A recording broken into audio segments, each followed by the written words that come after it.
Praise the Lord. இன்றைய தியானம் எபிரேயர் 2ஆம் அதிகாரம் 14 முதல் 18 வரை. ஆதலால் பிள்ளைகள் மாம்சத்தையும் இரத்தத்தையும் உடையவர்களாய் இருக்க அவரும் அவர்களைப் போல மாம்சத்தையும் இரத்தத்தையும் உடையவர் ஆனார்.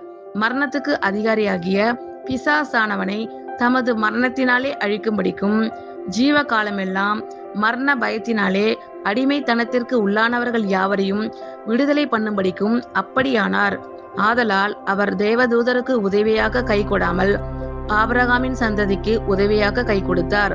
அன்றியும் அவர் ஜனத்தின் பாவங்களை நிவர்த்தி செய்வதற்கு ஏதுவாக தேவகாரியங்களை குறித்து இரக்கமும் உண்மையும் உள்ள பிரதான ஆசாரியராய் இருக்கும்படிக்கு எவ்விதத்திலும் தம்முடைய சகோதரருக்கு ஒப்பாக வேண்டியதாய் இருந்தது.